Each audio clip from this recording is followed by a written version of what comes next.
I think I'm at the point where I'm ready to elaborate on, well, because I don't really care anymore about my vision of the unified field model, right? So it goes back to when I quit college, right? So I wanted to pursue philosophy. I had this weird natural aptitude for it, and eventually I wanted, because I love physics and I love geometry, where I watched Richard Feynman tell me why he couldn't tell me how magnetism works because I wouldn't understand it. And that just insulted me. I wanted my mind to be blown. I wanted something else to imagine at that point. And so I would walk down to the grocery store, which was about a mile and a half away, down this long hill. And so I would just think about physics. Periodically, I would check how I interpreted different theories and try to find the proper wording for them, or if I'm on the right track, sort of thing. I would I would try to double blind myself, is what it was. I did the same thing with philosophy too. So after a while, I'm walking down the hill, and there's this light. I just hate this freaking light. It's like 15 seconds in one direction, 30 seconds green, right? So it's 15 seconds green, 30 seconds red, if I remember it, and opposite for the other direction. And so it got me always thinking about time-derived differentials of probability, how to always encounter a green light. And once I did that study, I always encountered a green light because I knew how fast to go to always encounter a green light. It ain't like that anymore because people have been fucking with the lights, but that's a side note.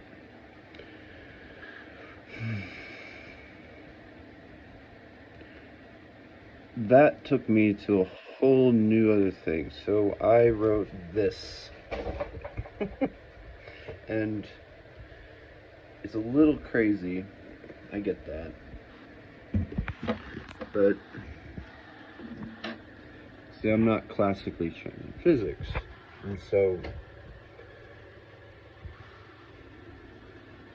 you have my flawed remembering of certain things, and I've probably made another video about this. However, it goes down to what it actually is trying to unify relativistic theory and equivalence. And there's something in there called biometric. What do I call it? It's been a while since I've looked at it. It's just been sitting. Yeah.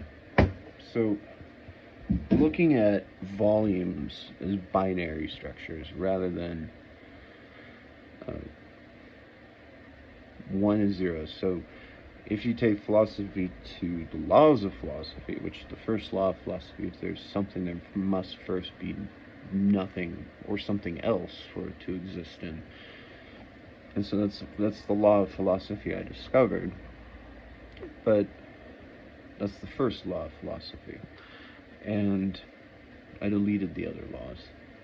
I got rid of them when I deleted all my other philosophy. I wanted to really test myself again.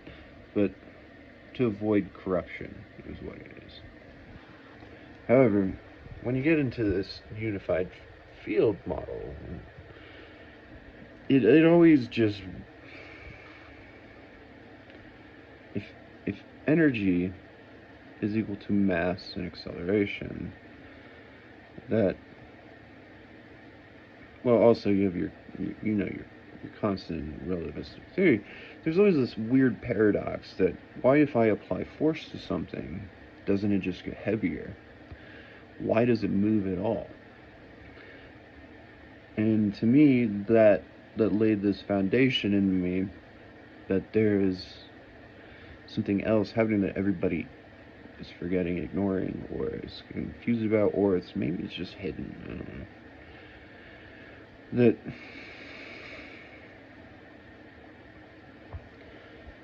once you start looking at volume binary perspectives, it's basically a foundation into trying to remove rounding numbers. So you want to equate things. You have to equate. As soon as you reduce to a quantum level, we're attempting to find, equatability, but it still doesn't work, does it? It never works.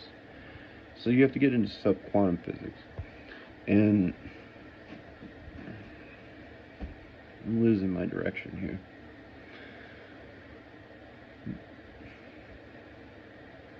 What was the name of it for? I'm not supposed to talk about this. I don't allow myself to.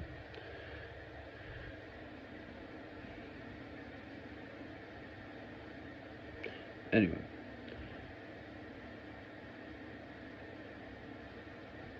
The unified field model, it sort of correlates around, when I made that thing, I used the squiggly lines, because to me they explained give and take. And so when you push on something, like my nose here, it'll spring right back to the way it came.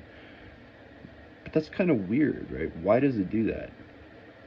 It doesn't make any sense. If I apply energy to something and the mass increases, shouldn't my nose not spring back?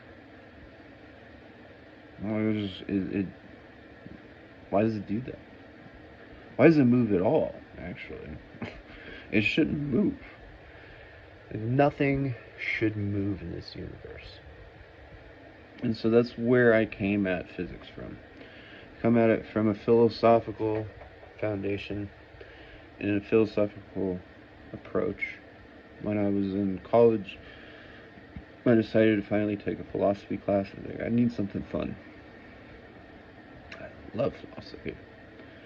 I go in, and guys like singling me out of class, obviously. And so then I start smoking more and more pot before I go to philosophy class, because I don't like being singled out. So I'm trying to like dumb myself down and just have fun. I want to just learn. I want to be talked at. The same way Feynman. I want Richard Feynman to blow my mind. I want people to do that.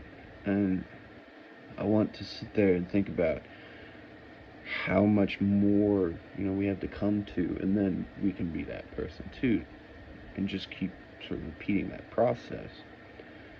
Well, he would keep calling me Socrates, and he would call me Plato and Aristotle, and he would use my arguments to correlate back to these great philosophers the way that I think. Eventually, he wanted to prove deities with this class and influence. And so I'm from Nebraska, where in Nebraska, our public school system is allowed to educate but not influence. And we don't preach that. So that was a trigger for me. I decided then to pursue philosophy. Anyway, enough of that. Why did I go off on that tangent, Easy? You gotta quit drinking so much liquor, man. I'm talking to my phone of myself. That's so funny. And anyway, volume binary perspectives, which is one of the weirdest things I think I've ever come up with. It's, I have to look at it, Tim, because I'm going to start forgetting all this stuff. Is that, alright, so if you look at 5 divided by 1, that equals 5, because 1 can go to 5 times. So 5 divided by 0, for some reason I call it an infinity equivalent in exchange to 0. Which means that you're going to look at 0 as something. So it has to exist. For something to exist, nothing must first... I'm trying to remember what finger to use. So 5 times 0. I'm trying to remember how I thought back then. It was weird. 5 then is relativistic to 0. So if you take 5 times 0, 5 can't not exist, because there's already 5. So there's nothing to multiply 5 by, right? So 0 is then equal to 1 in that aspect. I mean, it makes no sense. Look, you would take 5 times 0 if you have 5 somethings and 0 nothings. Why would this eliminate? In standard algebra, yeah. Every time you multiply by 0, it becomes 0. It's stupid. Pisses me off. Alright, so then apparently I take it to 5 parentheses 0 plus 1 parentheses is equal to 5 relativistic to 1. That just seems logical, right? They're trying to equate relativistic theory to equivalence. And you take 0 divided by 5, 1 divided by 5, 2, 3, and 4, sequentially divided by 5. They all equal 0 until you get 5 divided by 5. So if you want to take a 0 and divide by any number other than itself, how many of these things can fit into them? Nothing. And that's basically just binary. But if you want volumetric binary, which is why I was trying to pursue how to create... I don't remember anymore. It's just so much crap. That, well, if you have 5 divided by 0, how many times does it go into it? Infinity, right? But it's, it's equivalent in exchange. So 5 divided by 1 is equal to 5, and so on and so forth. But if you flip that, and you try to trick people,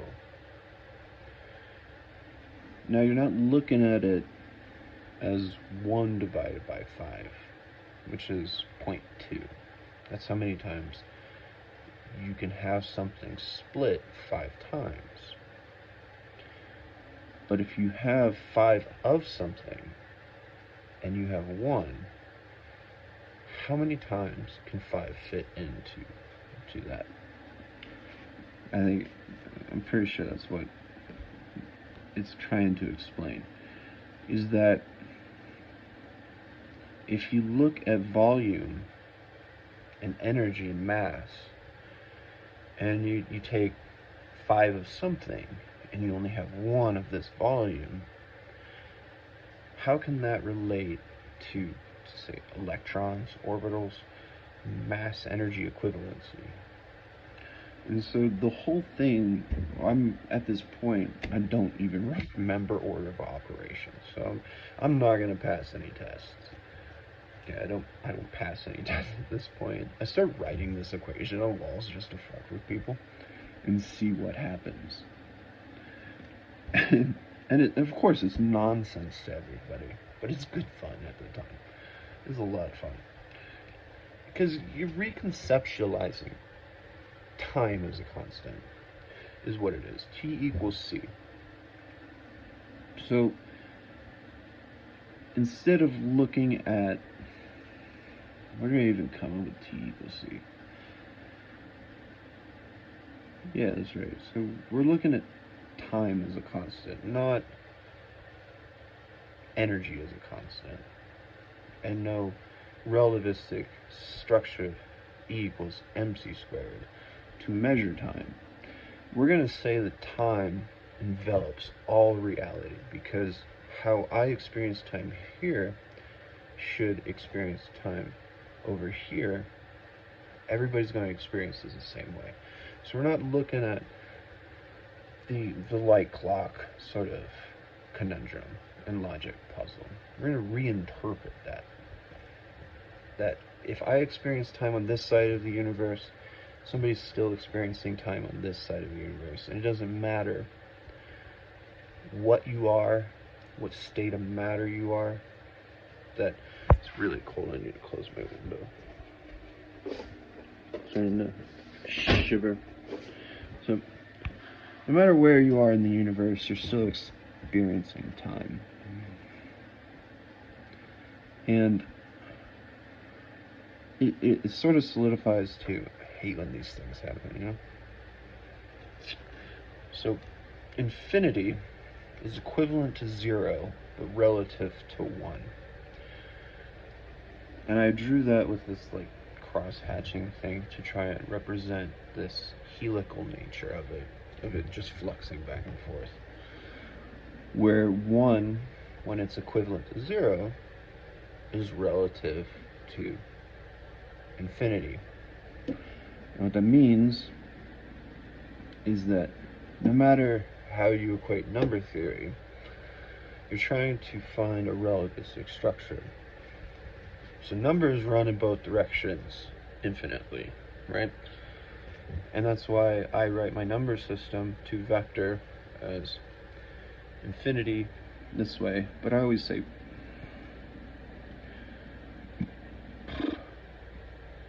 I could burp 1 with a series of repeating zeros, ending in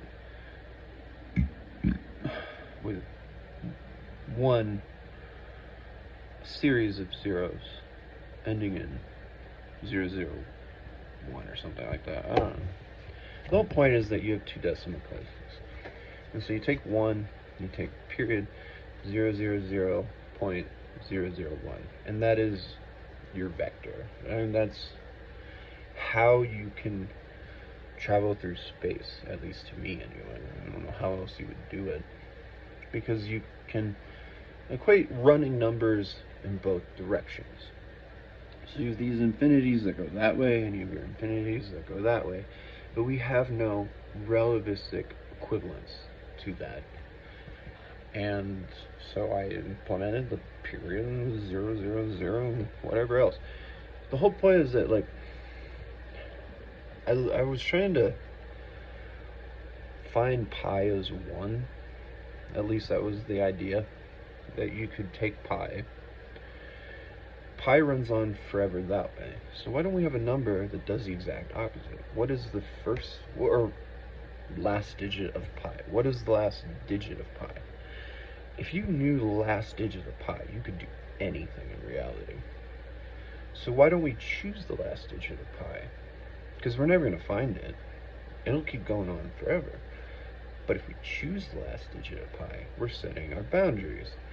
And so you could have, at the end of this, instead of 001, that will be your set parameters of the last digits of pi. And in between, your series of numbers that are your vectors, and your initial state of what pi could be, for instance. And in the middle, then in theory, you can run in opposite directions endlessly, because you can never repeat the pattern, but you always know that you're going to find it again anyway. So if you have these 3 numbers in the middle, or any series of numbers actually in the middle, that you can then run that way and call it pi, and you can run that way and still call it pi. It's not technically pi, but yet if we could equate pi to 1, we can equate pi any number in existence. And so you have this infinite series of probabilities and this infinite series of pies. And that allows you to vector indefinitely. And you can scalar this to however big the universe is, and you can shrink it down to however small you want the universe to be. And within there, you can flux back and forth. That's just that. I'm going to lose my train of thought. Alright, so that's how you look at time as a constant.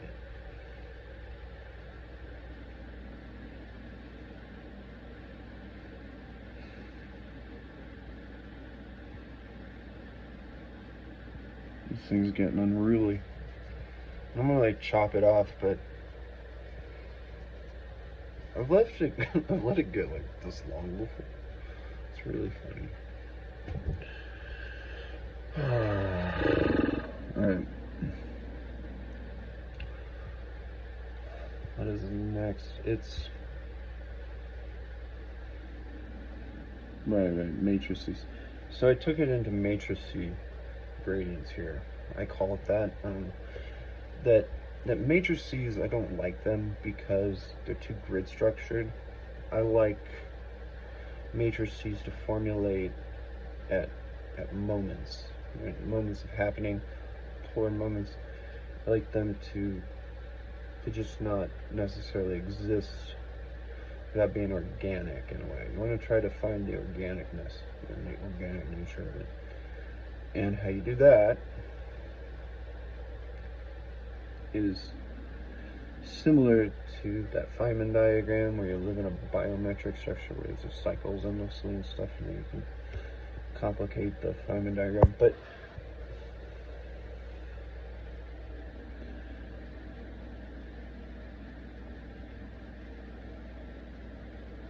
like I said, you have those scalars, right, in the theory. You have these scalars, and those are trying to reconceptualize time as a constant, where no matter where you are in the universe, it doesn't matter that you can calculate.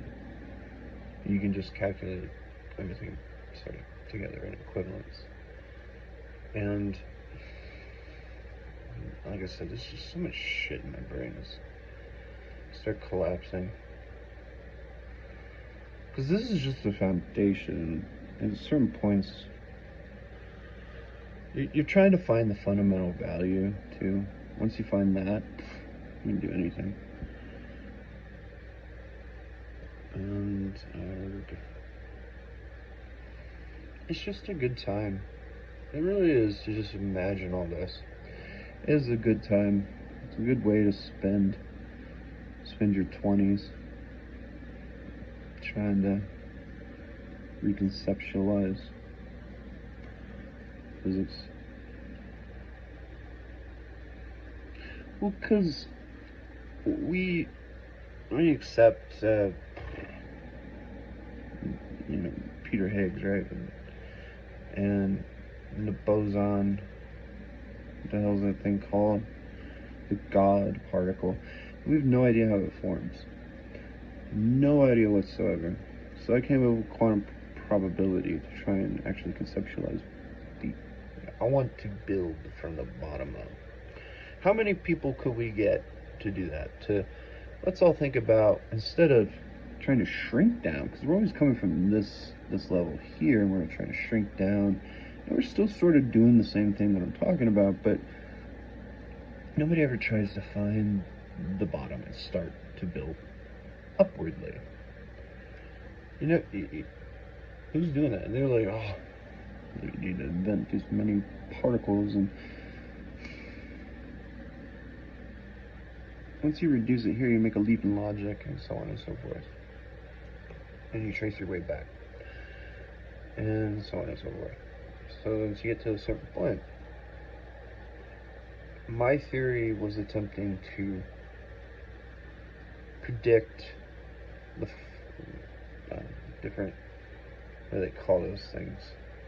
Particles that are not necessarily stable. They exist in just a fraction of a moment. And so my brain goes into splicing reality. So if we could take a subquantum theory and find a fundamental particle and splice it infinitely in various gradients and however not, which of these would prolong, which would not, which would sustain. And then you could take those ones that would sustain longer, and from here to there, anywhere, and start combining them as well to create more sustainable particles. So then you create quantum physics from that. Now we have this that we can build up and create a standard model. And so that's subquantum physics. Like, that is what subquantum physics is. And